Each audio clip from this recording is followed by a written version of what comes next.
dari rata rupanya dari Sawangan ke sini hujan luar biasa. Baik, kalau ada yang mau lagi belum sholat, monggo silakan sholat sambil teman-teman yang sholat kayak putarkan berkaitan dengan yang kemarin surat sertifikasi ya, atau mungkin generasi regenerasi. Teman-teman yang mau sholat dulu.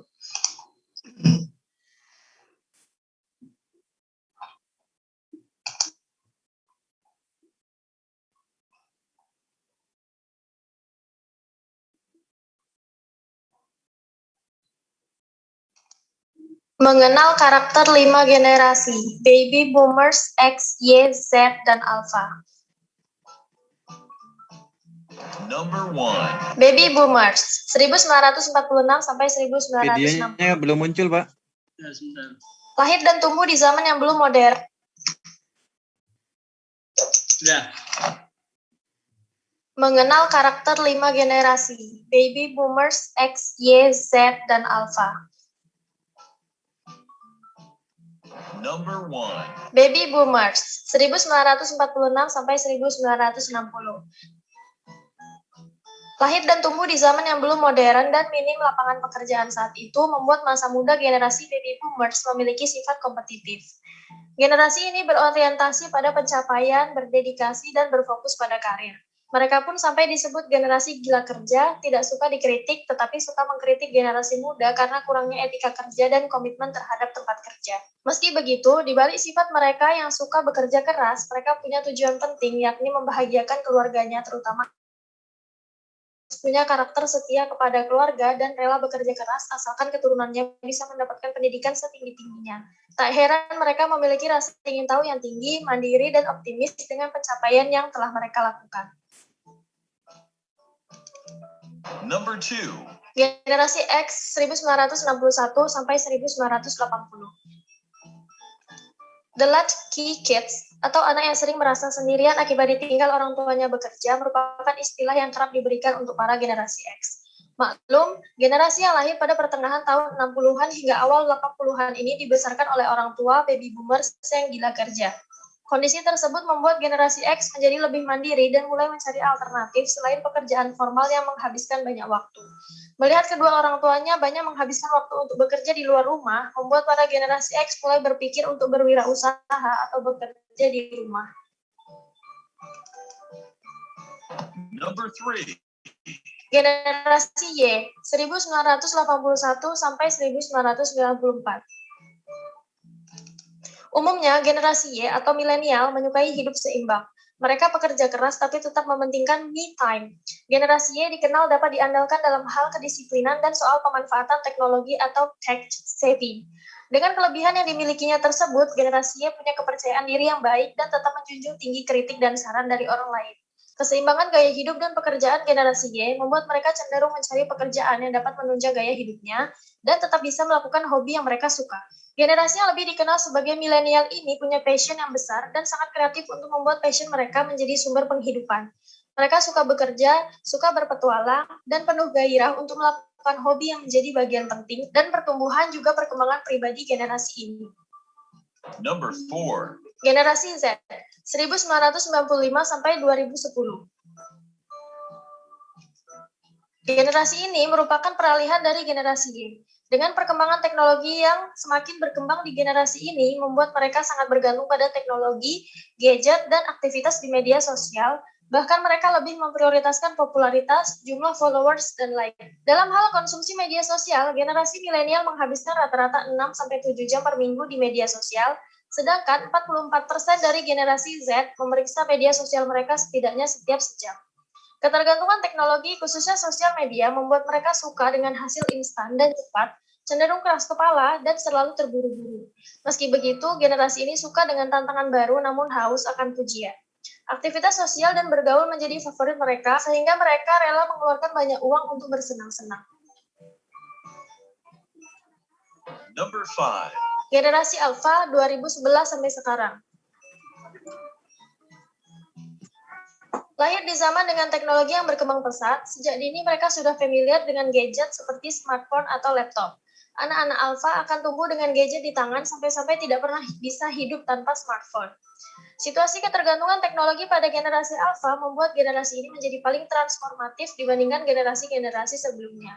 Namun, di balik kelebihan anak generasi Alpha, mereka sangat membutuhkan strategi khusus untuk mendidik anak yang terlahir pada generasi ini agar mereka tumbuh menjadi anak yang mahir dengan teknologi tapi tetap menghargai nilai-nilai kekeluargaan.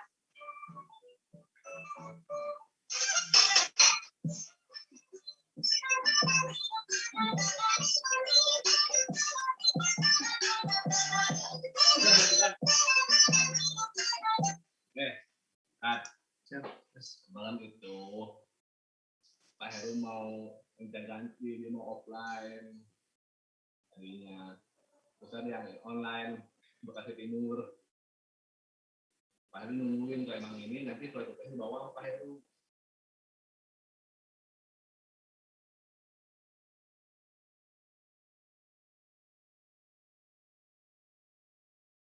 Ini lagi ngajar. Aku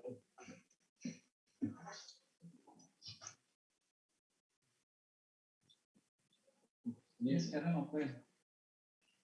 Ini sekarang offline di sana. bahaya. Agendanya apa sih? Lalu Sampai kapan? enggak gini. Tadinya kan yang didaftar Retno, Bang Fitness sama Rizky ke Kilauan Bekasi Timur, nanti terus ke Pertamina Pak Heru karena bunyi PKN harus jarang, harus supervisi. Ini nanti yang Bang Fitness kasih ke Pak Puji.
Baik, Assalamualaikum warahmatullahi wabarakatuh.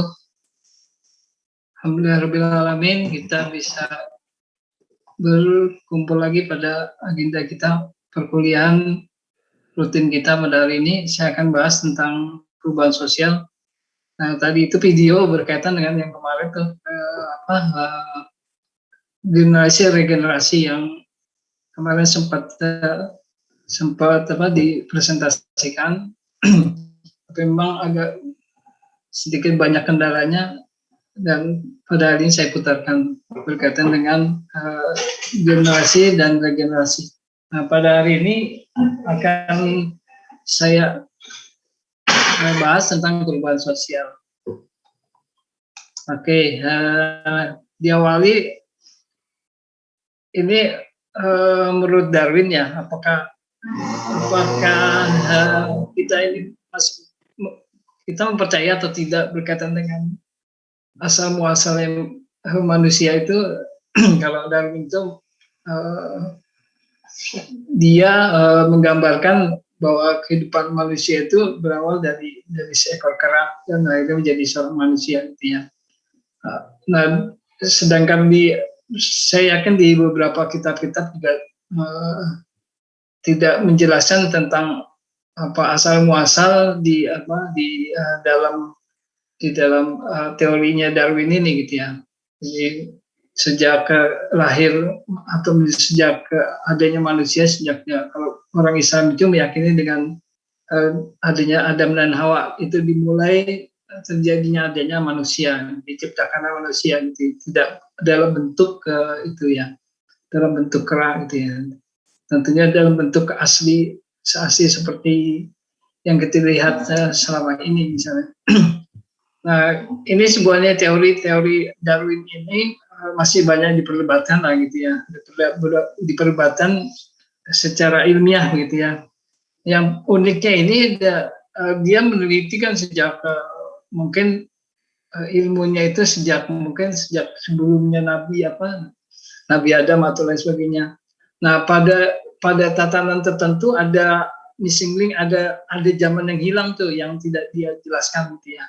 Nah, ada orang yang berkeyakinan pada masanya ini adalah masanya ketika Allah ciptakan manusia gitu ya. Nah, ini kalau setelah itu perjalanan kehidupan manusia ini, perkembangan manusia itu sudah mulai normal gitu ya. Nah, Darwin menjelaskan gitu pada masa yang missing link ini yang orang-orang mengatakan bahwa ternyata pada masa itu orang berkeyakinan turunlah atau mungkin diciptakanlah manusia gitu ya, dan manusia yang dalam bentuk yang sempurna gitu ya. Nah, itu masih banyak yang diperdebatkan tentang teori Darwin, dan sampai saat ini teori ini masih dipakai secara ilmu pengetahuan, masih dipakai gitu ya. Apakah ini merupakan teori yang masih kita bisa pakai, masih diperdebatkan, atau mungkin masih ada orang mungkin keyakinan bahwa misalnya teori ini ya klop juga nih ya, misalnya karena pada penelitian yang dilakukan oleh Darwin ini ada masa yang hilang. Nah, masa hilang itu ya, ada orang meyakini bahwa itulah masa yang ketika manusia diciptakan ya, dan dalam bentuk yang sesempurnanya gitu ya.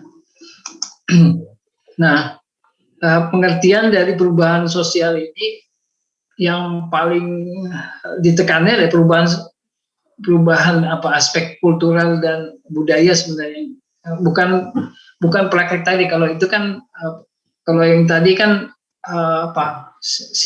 dari segi fisik ya, kalau tadi teori Darwin ini. Tapi pengertian dari perubahan sosial atau mata kuliah perubahan sosial ini orientasinya adalah tentang kultur dan juga budaya sebenarnya, yang dampaknya nantinya berdampak kepada kehidupan sosial nantinya. Kehidupan sosialnya bisa berdampak positif dan juga bisa berdampak negatifnya. Nah, perubahan sosial itu yang mungkin pada hari ini kita akan bahas tentang itu, bukan perubahan bentuk asal muasal manusia, bentuknya dari kera menjadi sebuah menjadi manusia yang utuh misalnya, tidak gitu ya, tapi lebih ke arah ke aspek kultural dan budaya. Nah, para ahli mendefinisikan tentang perubahan sosial itu, menurut Sujono Sukanto mengatakan perubahan sosial perubahan pada lembaga-lembaga kemasyarakatan gitu. Jadi lembaga gitu ya, tatanan lembaga di suatu masyarakat, ada lembaga di suatu masyarakat yang mempengaruhi sistem sosial, termasuk nilai sikap perilaku antara kelompok di masyarakat. Jadi itu yang didefinisikan oleh Sujono Sukanto. Nah, menurut Kingsley Davis juga mendefinisikan perubahan yang terjadi pada struktur dan fungsi masyarakat. Nah, dia lebih simpel nih, lebih praktis strukturnya dan fungsi masyarakatnya. Nah, menurut William Osborne ini, dia mendefinisikan perubahan yang meliputi unsur-unsur budaya, baik unsur material maupun unsur non material gitu. Namun yang ditekankan pengaruh unsur vertikal material terhadap non material.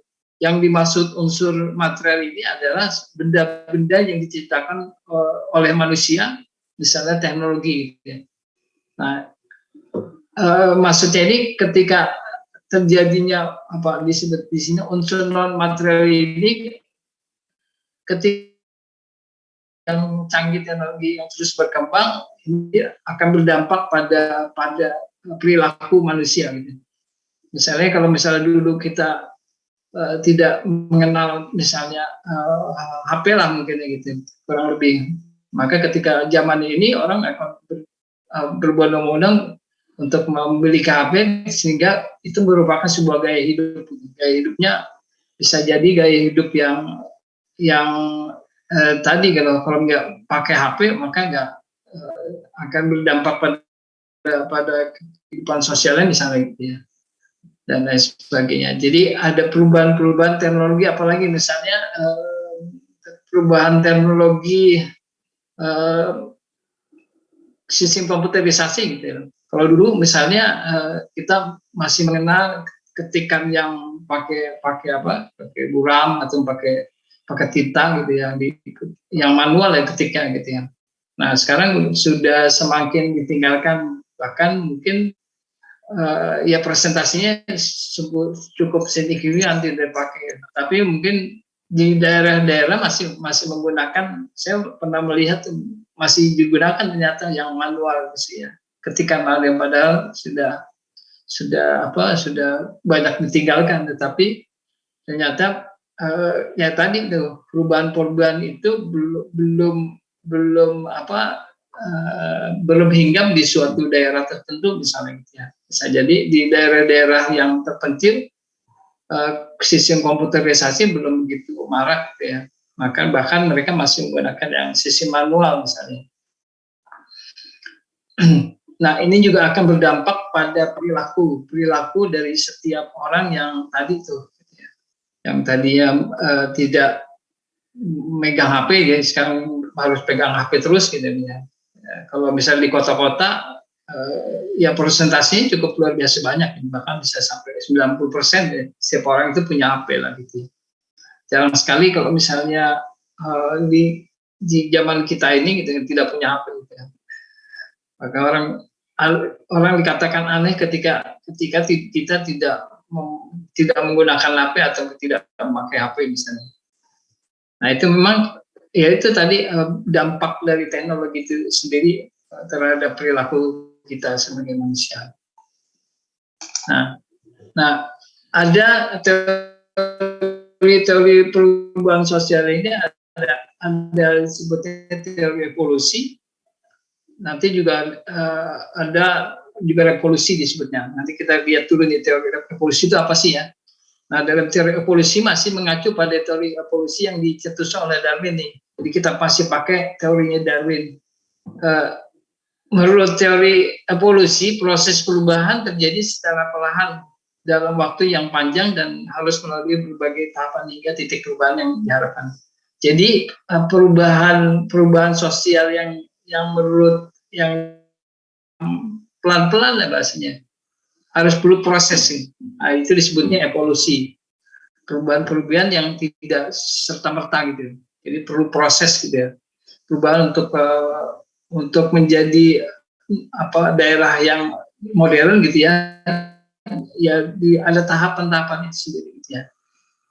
Ya dari segi teknologi misalnya tadi tahapan-tahapan apa mulainya, kalau bisa di sebuah daerah yang masih belum itu ya perubahan apa? Mungkin kita asumsikan misalnya mesin tik masih yang manual gitu ya, berubah menjadi elektrik misalnya. Setelah itu udah berubah lagi menjadi menggunakan sistem komputerisasi plus printernya misalnya gitu ya.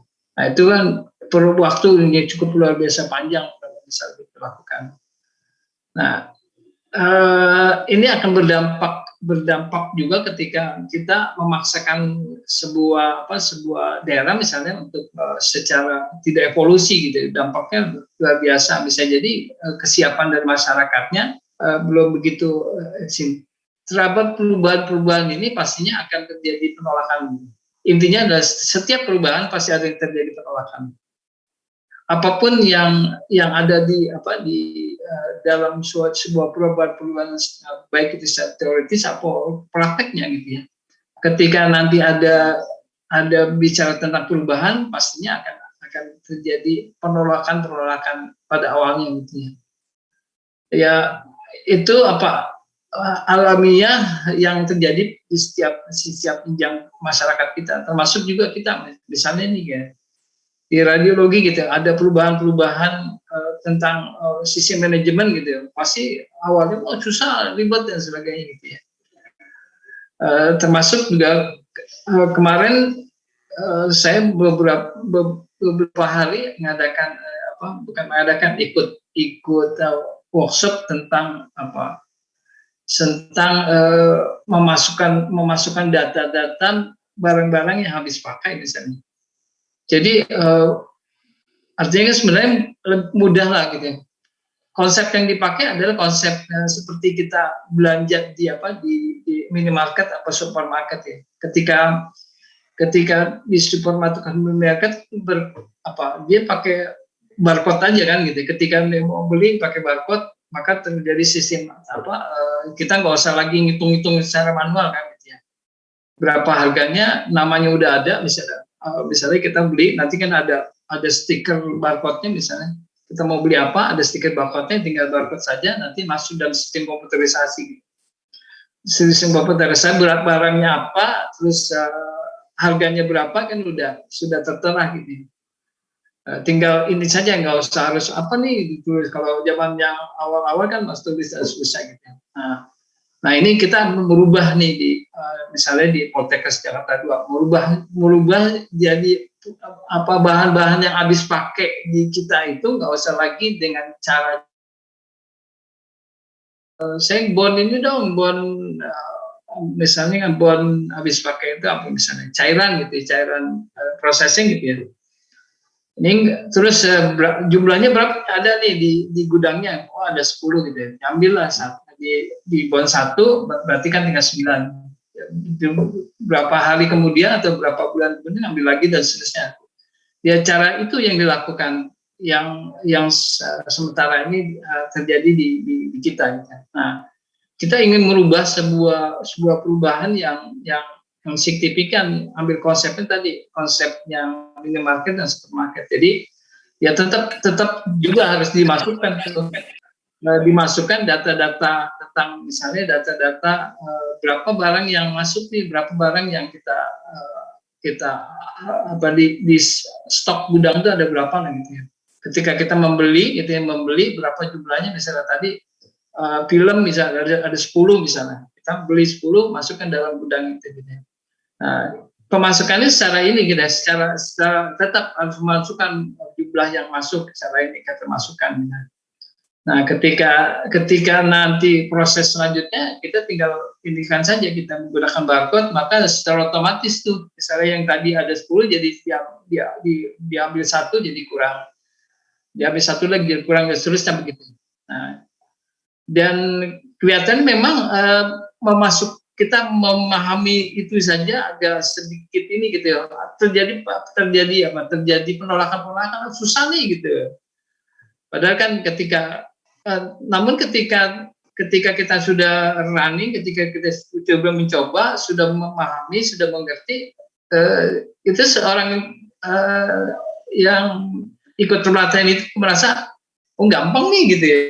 Pada awalnya mereka susah banget kan terjadi terjadi prosesnya misalnya ya harus memasukkan terus bagaimana hasilnya nih gitu. Nggak bisa lagi, harus gimana dan seterusnya. Itu proses try error gitu ya. Try and error yang terjadi ketika itu dimasukkan, ini salah gimana ya, kesalahan itu menjadi mereka lebih memahami itu gitu.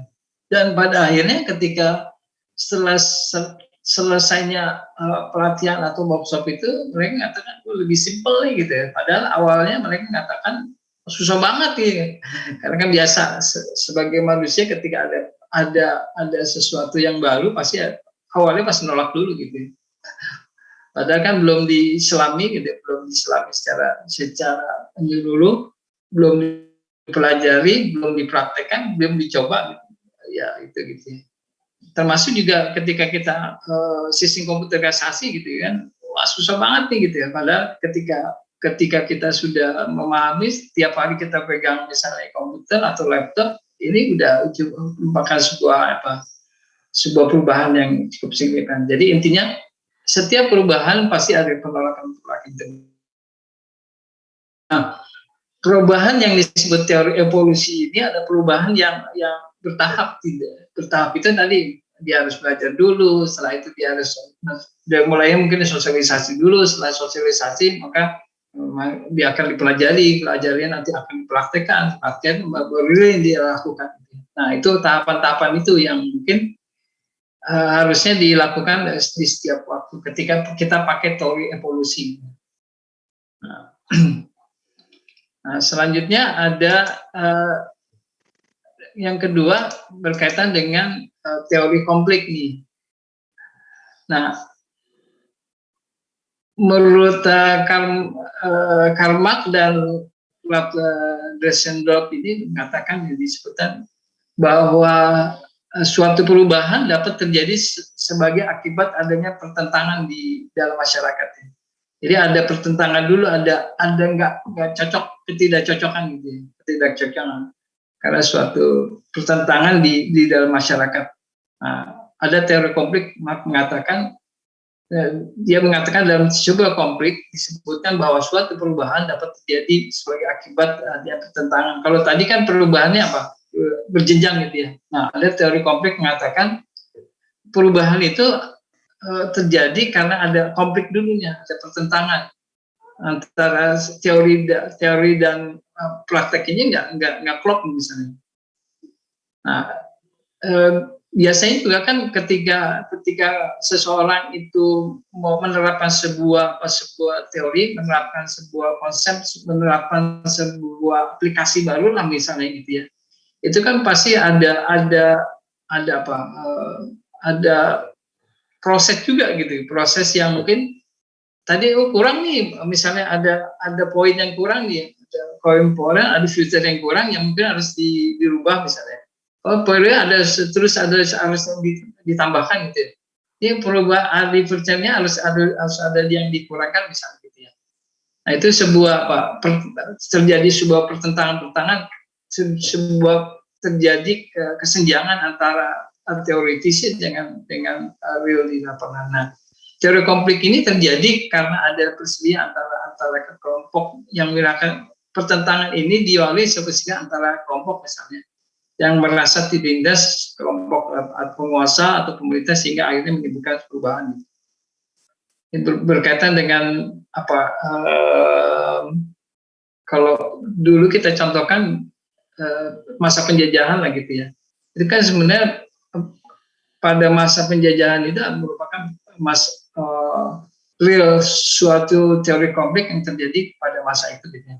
Jadi penindasan terjadi pada negara-negara maju terhadap negara-negara yang terbelakang lah bahasa gitu. Kalau misalnya nggak mungkin juga mereka itu yang negara terus menguasai kelompok yang maju juga jarang terjadi gitu karena kebodohan keterbelakangan itu menyebabkan terjadi penindasan yang dilakukan oleh para penjajah.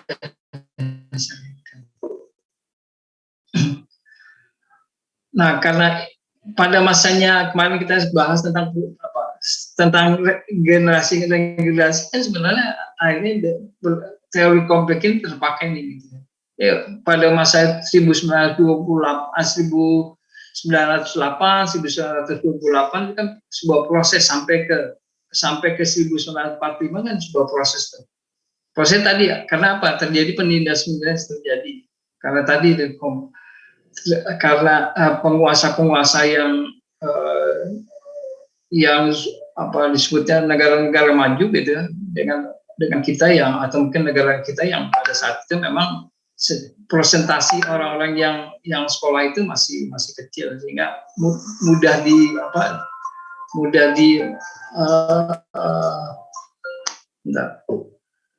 untuk dipola-polakan secara persatuan dan seterusnya. Nah, sebentar saya lagi ngajar ya, sebentar ya. Saya ngubungin ya. Ya, sebentar. Oke, jadi pada masa kemarin saya sudah mencontohkan misalnya pada masanya Perang Dunia 1-2 itu kan terjadi blok ya. Terjadi blok antara blok barat dengan blok timur gitu ya. NATO dengan Pakta Warsawa misalnya. Nah, pada saat itu mereka itu ya berperang itu sebenarnya akhirnya untuk mendapatkan tempat daerah jajahan sebenarnya gitu ya. Pada akhirnya mereka dapatkan gitu ya. Ingin mendapatkan itu gitu ya. Jadi kalau ada negara-negara yang tidak mau masuk ke dalam kelompok itu, maka pada akhirnya mereka pertama ketika diserang akan tidak ada orang yang bantu gitu ya. Tidak ada negara-negara yang bantu.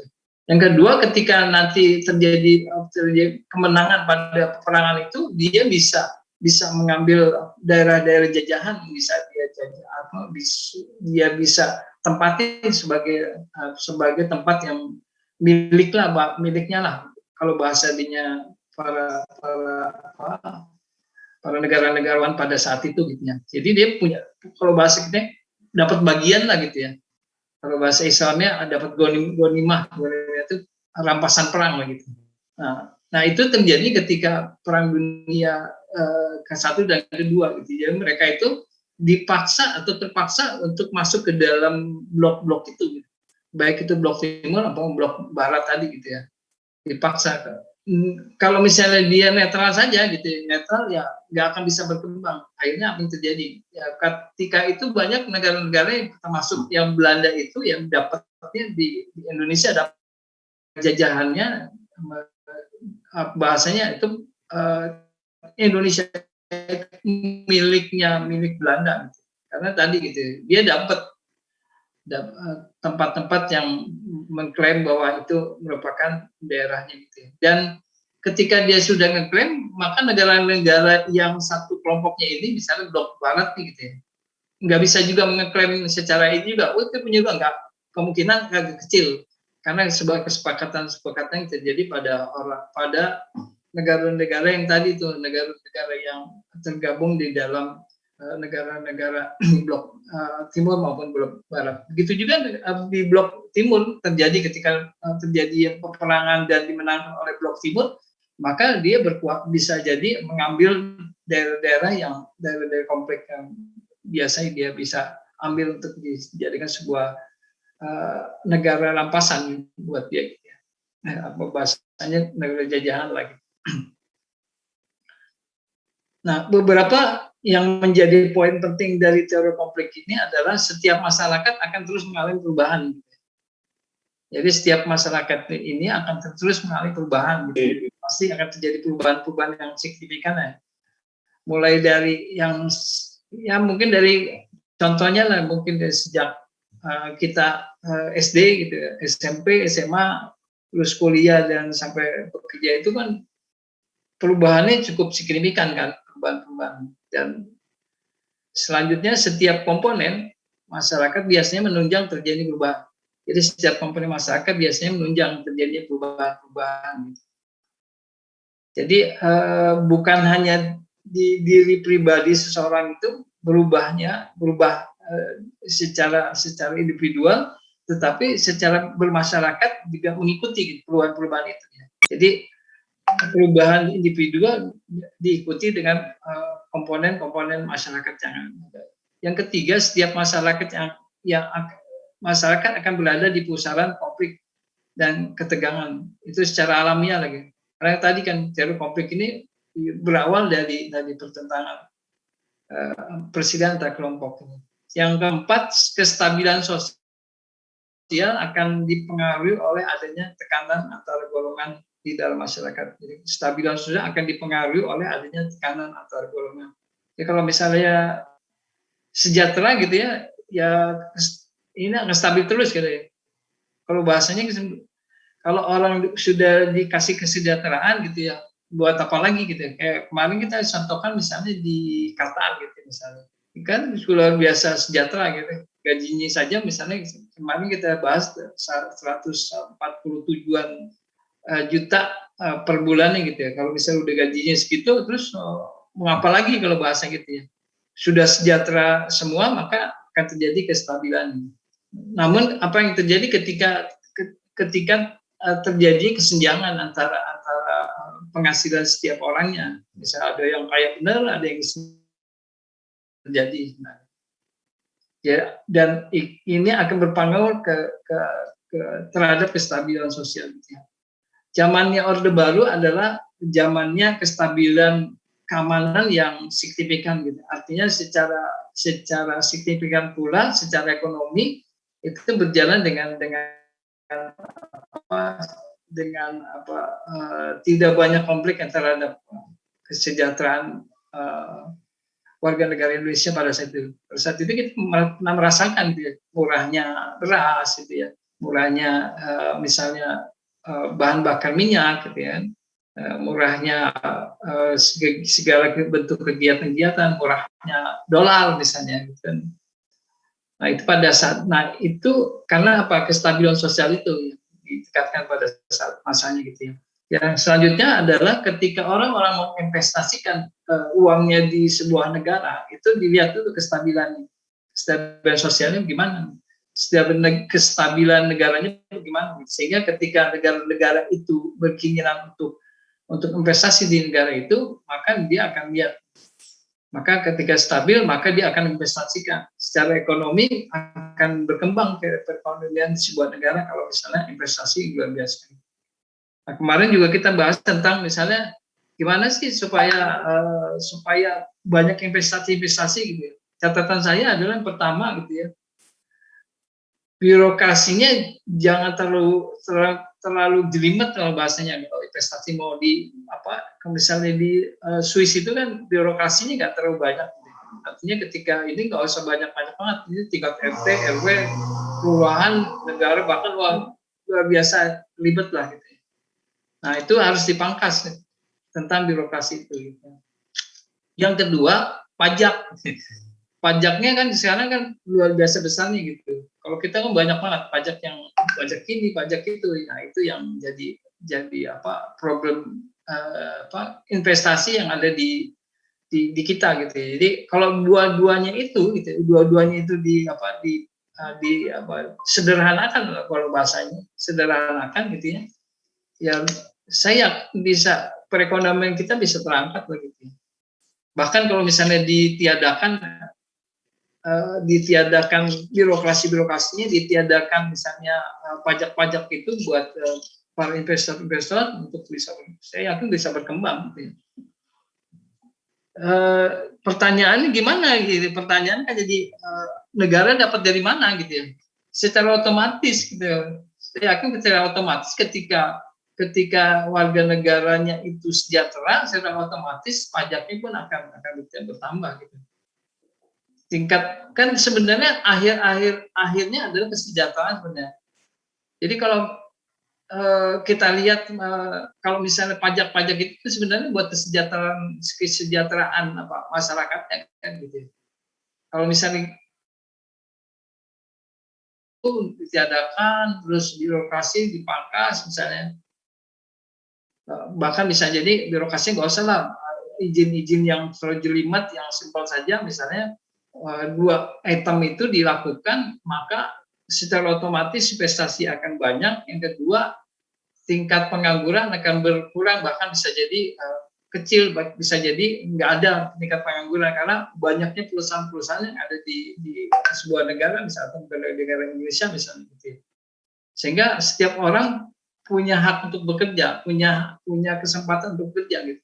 Sehingga ketika mereka sudah punya kesempatan untuk bekerja, ya secara otomatis dia berpenghasilan. ketika dia sudah berpenghasilan, maka dia akan bisa menghidupi diri sini, bahkan bisa menghidupi keluarga. Nah, itu yang mungkin konsep berpikir itu harusnya ada di pemerintahan kita, bahwa ketika sudah sejahtera masyarakatnya gitu ya, sudah mudah buat pemerintah untuk mengelola sebuah negara gitu ya. Jadi konflik-konflik yang terjadi misalnya nggak akan mungkin terjadi kalau misalnya itu terjadi. Sebenarnya kan tadi intinya adalah kesejahteraan. Ketika masyarakat itu sejahtera dengan tenaganya sendiri dia bekerja gitu, tanpa harus negara kan hanya yang membiayai ini saja kan, bisa atau menggaji PNS yang negara itu harus menggajinya gitu. Dicari dengan tadi kalau kemarin kita sudah bahas tentang kita punya sumber daya alam yang cukup luar biasa banyak misalnya, itu kan sebenarnya itu saja bisa diambil gitu ya, untuk menggaji para PNS itu gitu misalnya. Atau mungkin simpel, kalau sekarang udah sistem komputerisasi gitu ya, kecerdasan itu disebutnya artificial intelligence misalnya, itu terlalu banyak tergantikan sebenarnya dengan manusia gitu. Arahnya sebenarnya gitu. Tujuannya supaya birokrasi tidak terlalu jelimet, yang kedua juga tidak banyak SDM yang diperlukan, sehingga di negara-negara maju itu bisa dihitung itunya PNS-nya yang harus dibiayai oleh negara misalnya. Ya tinggal itu saja lah. Nah intinya teori yang kedua itu ada teori konflik itu terjadi akibat dari pertentangan yang dilalui perselisihan antara kelompok.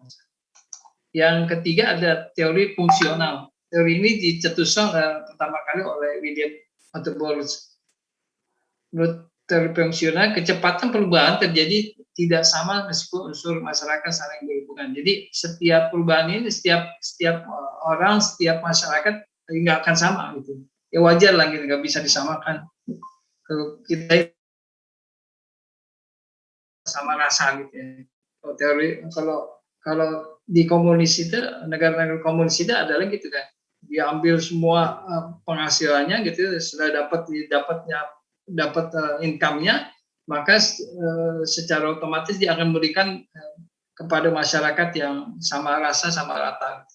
Nah ini enggak, kalau di negara kita itu tidak mengadut sistem itu. Nah secara otomatis perubahan yang terjadi ini tidak akan sama seperti negara-negara komunis. Nah, dalam teori ini dijelaskan bahwa perubahan yang terjadi hanya mengambil hal-hal yang baik, bermanfaat dan menguntungkan bagi masyarakat. Dari teori ini dijelaskan bahwa perubahan yang terjadi hanya mengambil hal-hal yang baik saja. Jadi yang negatif-negatif, hal-hal yang tidak fungsional itu ditinggalkan. Jadi pas seleksi lah di sini, teori fungsional itu teori seleksi, menyeleksi yang baik, yang diambil yang baik, yang tidak baik ditinggalkan. Itu teori yang ketiga. Dan teori yang keempat, teori siklus ini, atau siklis ini, Pak. Teori siklus. Nah ini diinikan oleh Arnold Sternberg dan juga Oswald Spengler. Nah, kedua ini adalah tokoh yang mempengaruhi munculnya teori siklus ini, teori siklis atau siklus. Nah, dalam teori ini disebutkan bahwa perubahan di masyarakat tidak dapat dikendalikan sepenuhnya oleh siapapun, karena dalam masyarakat terdapat siklus yang harus diikuti. Jadi perubahan masyarakat tidak dapat dikendalikan sepenuhnya. Jadi pengendalian secara menyeluruh dari A sampai Z misalnya. Nah, dalam teori siklus ini tidak menafikan artinya bahwa teori ini mengatakan bahwa siklus pengendalian sepenuhnya siapapun di dalam masyarakat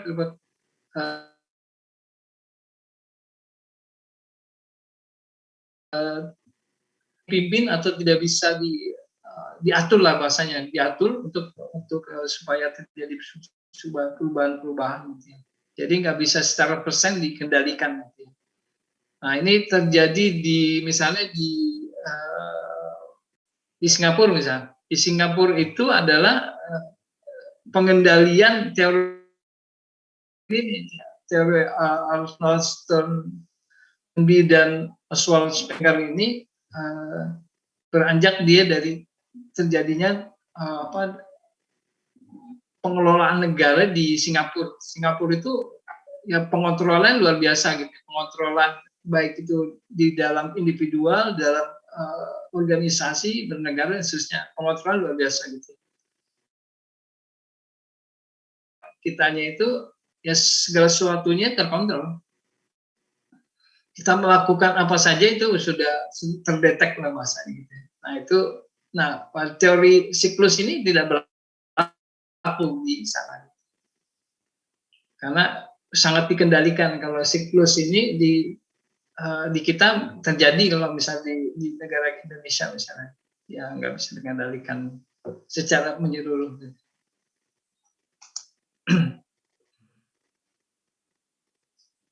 Ini saya asumsikan ya perubahan yang sebenarnya tadi tuh yang tadi misalnya mesintik jadi komputerisasi, sistem komputerisasi gitu ya.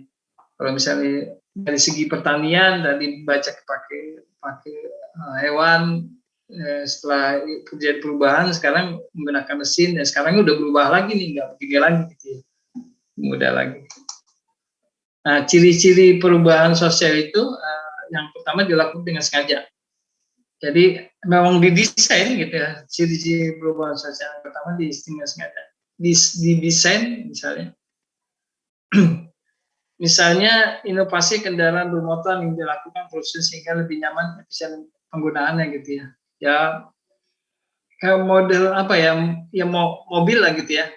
Mobil kan dari sejak dibuatnya sampai sekarang ya, sangat nyaman sekali gitu ya perubahan. Nah, karena tadi perubahan masukan-masukan yang diberikan oleh penggunanya itu sangat memegang peran penting ketika ingin menyempurnakan sebuah misalnya kendaraan bermotor, termasuk juga penyempurnaan kita, pelayanan kita di rumah sakit gitu ya, itu kan sebenarnya income atau mungkin masukan-masukan dari pasien-pasien, dari keluarga pasien atau mungkin customer misalnya. Itu masukan dari itu sehingga perubahan-perubahan yang cukup signifikan terjadi. Itu sengaja gitu. Gimana caranya supaya berubah gitu? Oh, masukan-masukan dari pasien seperti ini gitu ya, maka terjadi perubahan awal. Nanti ada lagi kritik-kritik dari organisasi, bisa jadi akan tidak terjadi perubahan. Yang itu dilakukan secara sengaja. Yang kedua terjadi di berbagai tempat nih, perubahan terjadi di berbagai tempat. Nah, perubahan ini terjadi pada masyarakat desa umumnya cenderung lebih lambat dibandingkan masyarakat. Jadi terjadi berbagai tempat. Jadi setiap daerah ini akan mengalami sebuah perubahan-perubahan yang berbeda-beda lah gitu ya. Misalnya di desa pasti agak lambat perubahannya ketimbang kita di kota misalnya. Misalnya saya contohkan itu. Yang ketiga proses berkelanjutan. Nah, karena manusia ini makhluk sosial dan selalu berpikir secara dinamis dalam kehidupan, maka terjadi proses berkelanjutan atau stuck nih. Nyaman di sebuah, kalau kita kan nyaman nih. Pada intinya menurut proses perubahan ini terus berlanjut gitu ya. Misalnya yang paling mudah saja gitu ya, misalnya kita membeli gadget yang paling canggih lagi misalnya sekarang nih, paling canggih. Setelah itu kan kalau misalnya kita anggap tahun ini paling canggih, belum ada yang ngalahkan, nggak tahu sebulan, 2 bulan, 3 bulan kemudian ada ya lagi hal yang ada lagi yang baru gitu, yang feature-nya baru, mungkin lebih canggih lagi dan sebagainya. Nah, karena tadi proses berkelanjutan, tidak stuck gitu. Maka ketika sebuah produk itu stuck, maka dia akan tergilas. Intinya gitu sebenarnya. Kalau kita bicara tentang produk ya, kalau misalnya HP-nya itu saja, misalnya begitu saja, kita lihat misalnya saya contohkan misalnya dulu booming tentang BlackBerry kalau salah ya, dulu BlackBerry sangat pada awal-awal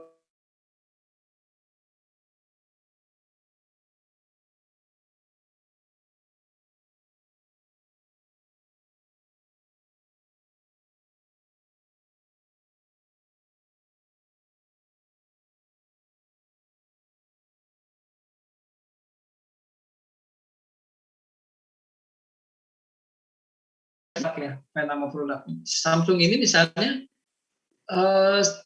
kita lihat perubahan yang cukup signifikan setiap waktunya pasti ada perkembangan lah gitu ya. Secara signifikan tuh perubahan itu ya.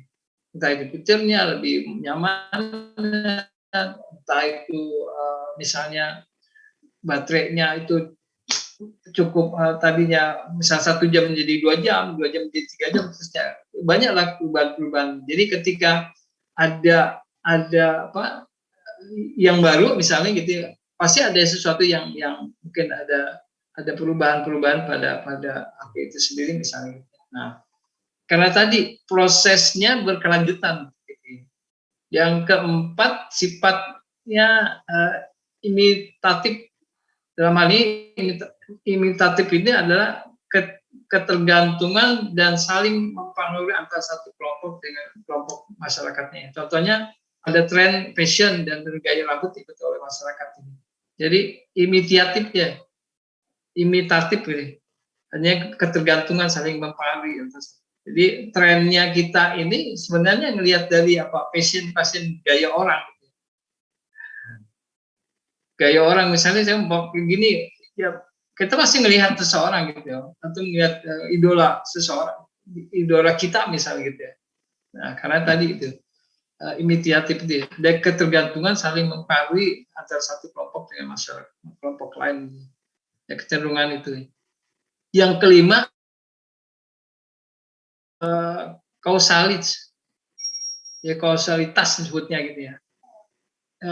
Hubungan manusia makhluk sosial sehingga perubahan dapat terjadi karena adanya hubungan timbal balik satu sama lain. Hubungan kausalitas ini dapat menimbulkan kontroversi, kekacauan sementara dan juga perubahan struktur masyarakat. Karena hubungan timbal balik satu sama lain. Hubungan kausalitas ini dapat menimbulkan kontroversi, kekacauan, karena tadi hubungan timbal balik tadi. Ya artinya timbal baliknya itu bisa jadi timbal balik yang win-win solution, bisa jadi yang tidak adil bisa gitu. Nah, ketika keadilan itu menjadi sebuah konflik-konflik yang terjadi di masyarakat nanti gitu. Yang selanjutnya bentuk perubahan sosial, perubahan struktural, ada perubahan yang juga perubahan besar dan juga ada perubahan. Dan bentuk-bentuknya ada satu bentuk perubahan struktural, perubahan yang mendasarkan terjadi di masyarakat sehingga dipengaruhi kehidupan masyarakat secara keseluruhan. Salah satu contoh ada misalnya adanya perubahan sistem pemerintahan untuk monarki menjadi republik. Dari struktur gitu ya. Ya kayak model kita juga kan dari kalau lihat dari sejarah dulu kita kerajaan misalnya ada Gajah Mada, ada Pajajaran dan sebagainya, itu kan terdiri dari beberapa kerajaan-kerajaan. Nah, sekarang sudah berubah menjadi negara republik misalnya. Ya sebelum negara jadi republik ini kan sebenarnya dulu juga berganti. Sebelumnya itu misalnya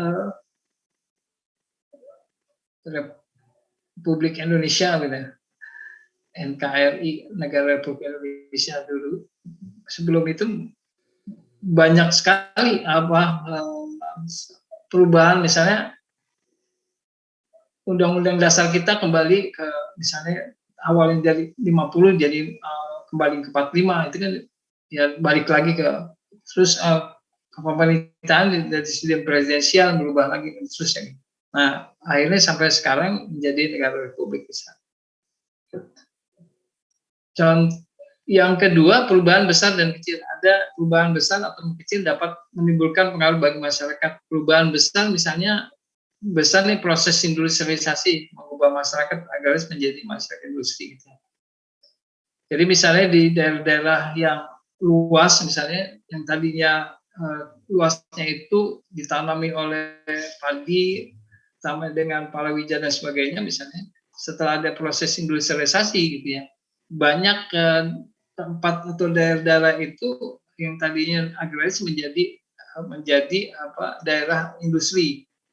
Nah, akhirnya menjadi daerah industri. Ya. Jadi disebutnya perubahan yang cukup signifikan atau perubahan besar. Sedangkan perubahan kecil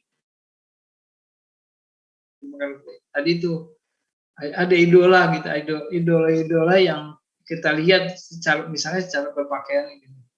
Itu tidak merubah secara struktural, tapi dia hanya merubah individual saja tentang gaya berpakaian, tentang gaya hidupnya dan sebagainya. Dan yang ketiga, perubahan cepat dan lambat. Kalau tadi itu perubahan yang besar dan kecil, ada perubahan yang cepat dan lambat. Nah, cepat ini social change yang terjadi dengan cepat atau yang biasanya disebut dengan revolusi. Nah, yang misalnya revolusi itu terjadi pada zamannya kalau misalnya di Prancis itu revolusi Prancis itu misalnya yang di Kamboja galangan kapal pada saat itu luar biasa perubahannya yang secara drastis. Pada saat reformasi juga ada keinginan perubahan yang secara revolusi itu gitu, revolusi gitu ya. Artinya semua pimpinan, semua pejabat-pejabat yang menjabat pada saatnya sebelum reformasi itu ditiadakan. Kalau bahasanya potong satu generasi lah gitu ya. Dan setelah itu kalau revolusi ini adalah ya yang muda-muda gitu, yang pemerintah gitu. Nah, itu sebutnya perubahan yang revolusi. Dan pada saat itu tidak terjadi sebenarnya. Pada saat itu ada keinginan untuk revolusi. Tapi kemungkinan untuk terjadi revolusi pada saat reformasi agak kecil karena banyak hal-hal yang memang belum bisa ditangani oleh para demonstran pada saat itu misalnya. Yang terakhir adalah perubahan yang dikehendaki dan tidak dikehendaki. Perubahan yang dikehendaki adalah social change yang terjadi karena direncanakan oleh anggota masyarakat. Jadi direncanakan dulu nih yang dikehendaki mau jadi apa misalnya. Sedangkan yang perubahan yang tidak dikehendaki adalah social change yang terjadi tanpa sengaja atau tanpa direncanakan terlebih dahulu. Jadi secara alamiah gitu misalnya. Jadi itu disebutnya perubahan yang dikehendaki ada yang tidak dikehendaki. Baik, itu materi kita berkaitan dengan perubahan sosial. Yang tadi kita tidak membahas tentang tadi fisik, tapi secara itu saja kita perubahan secara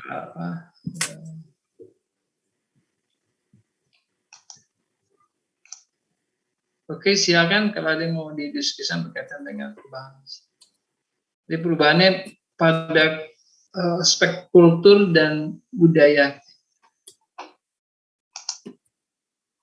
Oh, silakan ada yang mau kasih masukan sosial.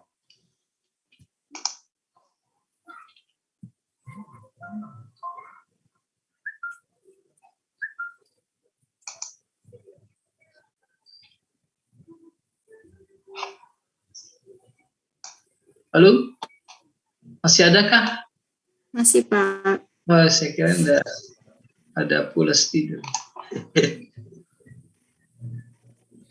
Sebentar, saya cari videonya.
Tja, hej. Jag glömde min plånbok. Går det bra? Okej. Tack. Så svårt. Jag glömde min plånbok. Är det okej, eller? Ja, tack. Ja, tackar. Jag glömde min plånbok bara. Är det lugnt då? Tja.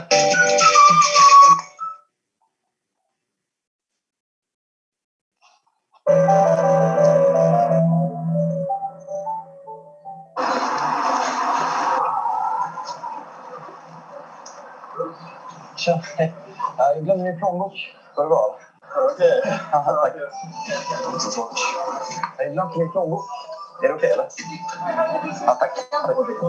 Ja, tackar. Jag glömde min plånbok bara. Är det lugnt då? Var har du glömt den då? Hemma. Jaså, jag tror du har glömt den. Jaha, nej. Plånboken då? Jaha. Är det lugnt då? Tack. Det är lätt som helst. Jag kan komma en annan buss. Ja, tack. Tja, jag glömde min plånbok idag. Är det lugnt då? Tack. Jag har glömt min plånbok idag. Ja. Är det lugnt om jag åker med ändå? Tack.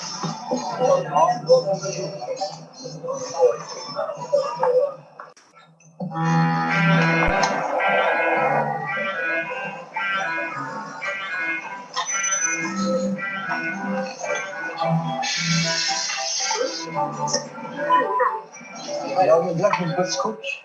Om man åker med. Hej, jag glömt min busskort. Vad sa du?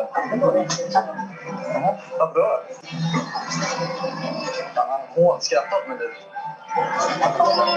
Jag tar inte. Ingen får göra det. Det som stör mig mest är inte att jag inte får åka med nu. För jag har ingen biljett. Men att när man har fina kläder, då får man åka med hur som helst. Jag säger ju precis samma sak. Jag glömde min busskort. Och de har rätt. Hej, jag glömde min plånbok idag. Är det lugnt att jag ändå? Skönt.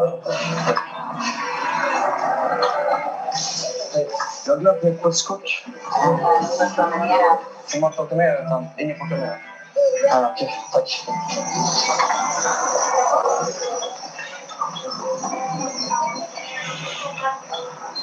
Jag kommer ihåg han förra. Han var trevlig mot mig när jag var finklädd. Som du gör? Ja, jag kände det. Det är samma linje. Sjuka sändningar. Hej, jag glömde min busskort. Jag glömde min busskort. Om man tar med? Okej. Varför?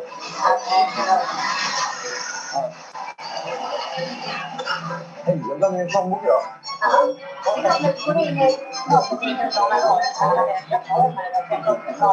Alltså det räcker nu. Jag känner mig fascinerad.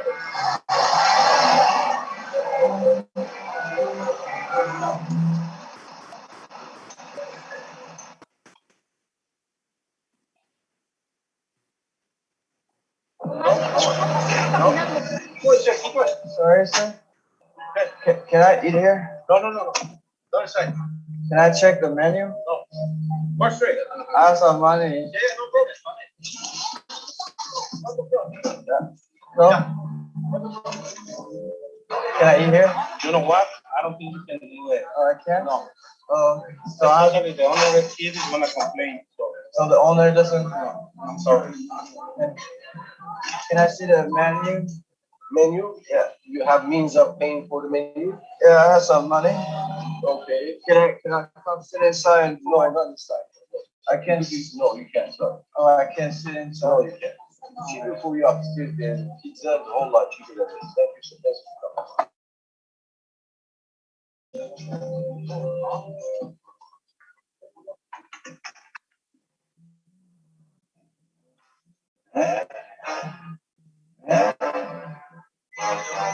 Good, how are you? Question, can I just check some menu real quick? I don't know what you guys have here. Is it okay if I can eat here? Sure. Can I see a menu real quick? Do you guys have anything like really nice in here? Like a lobster, like a something like that? So I can go inside and eat it. It's cool. Yeah. I was here a couple, not too long ago. Do you remember me? Wow.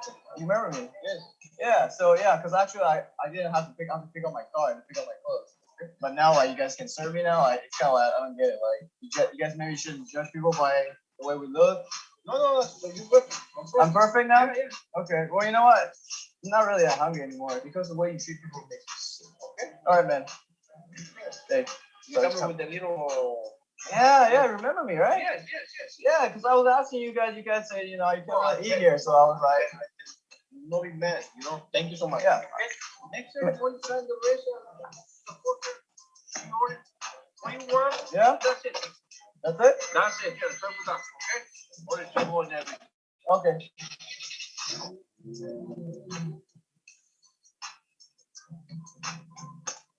All right. Yeah, I was here earlier. You guys didn't want to eat me, so I come back. We don't want to judge people by the way we look. It's status. Everybody should be equal. You know what I mean? Everybody should be equal. That's me right there. You know, respect everybody. Hold them. That's me done yet.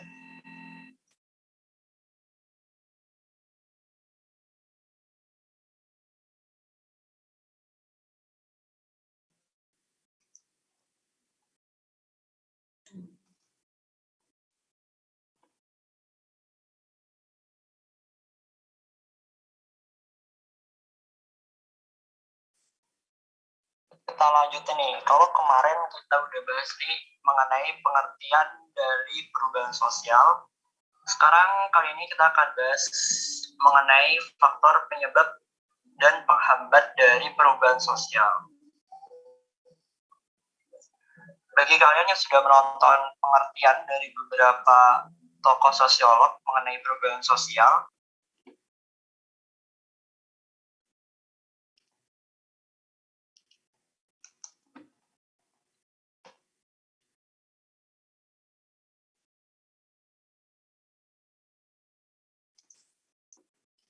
Hai guys, selamat datang kembali di lesson terbaru aku, masih di course tentang perubahan sosial di masyarakat. And this is my last lesson from this course. Dan dealer, apa itu perubahan sosial, bentuk-bentuknya, teori-teorinya, dan faktor penghambat serta pendorongnya, sekarang bakalan kita bahas sama-sama tentang dampak yang ditimbulkan dari adanya perubahan sosial. Jadi kita semua pasti tahu dong ya, kalau setiap ada dampaknya. Dampak yang terjadi dari perubahan sosial ini juga ada banyak ya. Dan kita bisa bagi jadi dua. Ada dampak positifnya dan ada dampak negatifnya. Kita bahas dulu dari dampak. Jadi dampak positif adanya perubahan sosial di masyarakat itu, yang pertama adalah ini, terbukanya mobilitas. Tahu kan, kita udah pernah belajar juga tentang mobilitas sosial. And if you haven't heard beberapa pengetahuan tentang mobilitas ini, boleh banget meluncur ke lesson aku tentang mobilitas, ada di sini ya, ada di channel aku. Oke. Jadi mobilitas ini bisa terbuka, bisa terjadi ketika ada perubahan-perubahan sosial. Jadi misalkan ketika dulu itu si stratifikasi sosialnya itu tertutup, terus itu kan bakalan susah buat seseorang melakukan mobilitas ke kelas lain, dari kelas bawah ke kelas atas, itu bakalan susah. Tapi ketika adanya perubahan sosial ini terbuka, misalkan si stratifikasi sosialnya itu, secara sosialnya, itu akan mudah seseorang melakukan mobilitas ke bawah. Nah, itu karena ada perubahan sosial di masyarakatnya, gitu. Itu dampak positif yang pertama. Dampak positif yang kedua itu adalah munculnya nilai dan norma baru. Jadi ketika suatu masyarakat itu tuh merasa enggan, merasa udah si norma dan nilai yang berlaku saat ini tuh nggak cocok sama mereka, perubahan sosial ini bisa menjadi peluang gitu buat munculnya nilai dan norma baru yang lebih sesuai, yang lebih relevan dengan tuntutan perkembangan zaman. Karena kan kalau misalkan nilai dan norma itu nggak dirubah, kayak gitu aja dari satu generasi ke generasi lain, itu bakalan ada kesulitan gitu, karena zaman pun berubah gitu, dunia pun berubah, pasti nilai dan norma ini pun bakalan berubah juga gitu, kayak gitu. Jadi munculnya nilai dan norma baru ini bisa ditimbulkan dengan melakukan perubahan. Oke, yang selanjutnya itu adalah perkembangan ilmu pengetahuan dan teknologi. Jadi perubahan sosial ini pastinya mendorong inovasi dong ya, inovasi dan Ini tuh mendorong kemajuan di berbagai bidang dan aspek kehidupan manusia. Salah satunya yang ini, ilmu pengetahuan dan teknologi ini. Dan dengan munculnya iptek ini akan berkembang juga, akan berubah juga taraf hidup masyarakat gitu. Jadi dari mulai satu perubahan, dari perubahan itu bisa mengubah juga Enak mandi. Awak bersih mandi kau. Masyarakat. Kau udah mandi, awak usul mandi. Dampak selanjutnya dari adanya ini bisa dimaknai positif atau negatif. Dari segi positif, kita bisa maknai industrialisasi ini jadi positif karena ini bisa menyerap banyak tenaga kerja serta bisa juga meningkatkan peluang ekspor. Jadi kalau dalam sisi positifnya pasti dong ya, industrialisasi, pembangunan lapangan kerja besar-besaran itu menyerap banyak tenaga kerja, akhirnya menurunkan tingkat pengangguran di suatu negara. Tapi ya in other way ini juga bisa negatif, tergantung dari mana perspektif kita melihatnya gitu. Dan selanjutnya kita bahas dampak negatifnya. Dampak negatif pertama itu adalah dari adanya perubahan sosial ini ada disintegrasi sosial. Disintegrasi sosial ini kenapa bisa terjadi? Ini tuh terjadi karena adanya revolusi, adanya kesenjangan sosial, adanya kepentingan yang bisa mendorong perpecahan, dan lain-lain. Jadi ketika perubahan sosial pasti ada beberapa juga yang berubah dong ya. Baik itu tatanan pola hidup, baik itu cara dan gaya hidup. Dan ini tuh bisa menimbulkan disintegrasi gitu di masyarakat, kayak gitu. Dan selanjutnya perubahan tingkah laku. Perubahan sosial ini pasti mengakibatkan adanya perubahan tingkah laku. Dan banyaknya perubahan tingkah laku ini berubah dari arah positif ke arah yang menyimpang. Misalkan karena sekarang ini berubah, misalkan suatu negara ada ya, kita nggak contohin Indonesia. Misalkan perubahan sosial di suatu negara. Di suatu negara itu asalnya peraturannya itu kayak gini gitu, kayak gitu. Tapi tiba-tiba ada peraturan yang berubah. Misalkan lebih menjunjung hak asasi manusia, human rights. Dan kemudian orang-orang tuh jadi seenaknya gitu, jadi sebebasnya, sesuka hati dia untuk melakukan apa-apa aja yang sebenarnya dulu itu dianggapnya suatu penyimpangan gitu, suatu penyimpangan sosial. Dan akhirnya dengan perubahan ini, perubahan dari sistem nilai ini, jadi berubah juga tingkah laku masyarakat. Misalnya jadi suka pakai drugs, atau jadi suka kayak gini, kayak gitu. Hal-hal negatif lainnya yang sebelumnya itu dianggap sebagai perilaku yang menyimpang gitu. Tapi karena udah berubah sistem tatanan sosialnya, itu jadi berubah juga, kayak gitu. Jadi tingkah lakunya pasti berubah. Itu dari segi individu ya. Yang selanjutnya adalah munculnya konflik sosial. Konflik sosial ketika ada perubahan itu pasti terjadi. Dan ini tuh adalah hal yang wajar. Kenapa? Karena ini tuh muncul sebagai adanya perbedaan sikap dan perbedaan kepentingan dalam menghadapi perubahan sosial. Jadi ketika dihadapkan pada perubahan, ada satu pihak yang pro, ada satu pihak yang kontra. Orang yang pro dan yang kontra ini nggak mungkin langsung gitu menerima perubahan, pasti enggak dong ya. Dan pendapat itu, perbedaan kepentingan itu menyebabkan adanya konflik di masyarakat. Dan dampak selanjutnya itu adalah adanya kesenjangan sosial. Jadi karena adanya lewat perubahan sosial itu ada beberapa perubahan, akhirnya ketika ada satu masyarakat yang sulit mengikuti atau sulit sejajar aja, minimal untuk sejajar dengan yang lainnya, akhirnya dia akan tertinggal dan akhirnya akan ada kesenjangan sosial, cultural gitu ya. Jadi ketika misalkan satu daerah nih padahal deketan gitu ya, tapi satu daerah ini ekonominya udah maju banget, udah bisa beli ini beli itu, tapi yang lain itu masih tertinggal, masih ekonominya itu masih rendah, kayak penghasilannya itu masih rendah banget. Dan karena dia nggak bisa ngikutin, nanti dia akan keterbelakang gitu. Jadi ada kesenjangan, ada gap yang sangat besar antara kelompok 1 dengan kelompok 2, karena dia nggak bisa ngikutin, karena dia nggak bisa nyesuaiin dirinya sama perubahan yang terjadi, kayak gitu.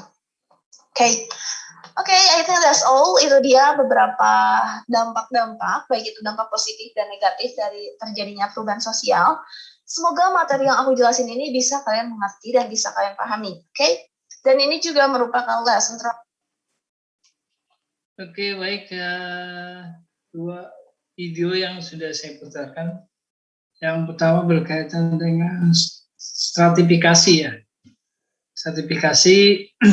Yang kedua berkaitan dengan perubahan sosial. Stratifikasi itu yang tadi di kita itu masih lah ya, melihat dari penampilan seseorang untuk menilai seseorang. Sehingga apa yang terjadi ketika misalnya dia berpenampilan bagus, itu berpakaian bagus, itu biasanya akan dirayain dengan sempurna lah gitu ya. Tapi ketika dia berpakaian yang mungkin tidak bagus, maka biasanya pelayanan juga tidak sempurna juga gitu ya. Jadi signifikasinya. Dan di negara-negara maju saja masih seperti itu gitu. Artinya itu kan dicontohkan negara-negara maju tuh. Apalagi mungkin di negara kita gitu ya, akan terjadi ketimpangan yang cukup signifikan sekali gitu ya. Artinya ketika kita memang signifikan contoh-contoh itu yang dicontohkan dalam sebuah video. Berharap kita memperlakukan pasien-pasien kita itu misalnya diperlakukan sebagai pasien-pasien yang sama, baik itu dia stratanya tinggi, stratanya menengah, stratanya rendah gitu ya. Berpenampilan bagus, penampilan jelek, tetap saja kita harapannya adalah stratifikasi itu tidak ada. Kita sebagai radiografer senantiasa mengajarkan sesuatu ini secara profesional. Profesional itu tidak punya kepentingan untuk tadi. Itu saja mungkin yang dapat saya sampaikan kuliah kita pada hari ini. Mudah-mudahan bermanfaat. Mohon maaf dengan segala kekurangan. Assalamualaikum warahmatullahi wabarakatuh.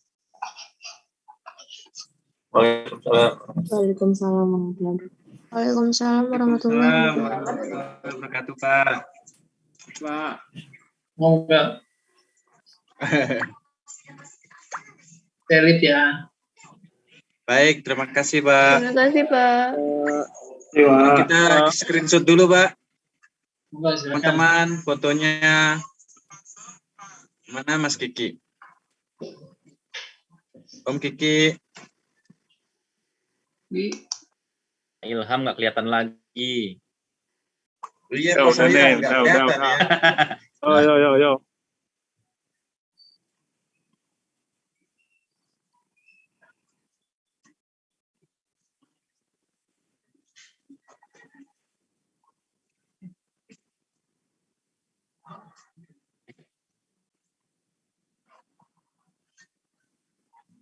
Baik.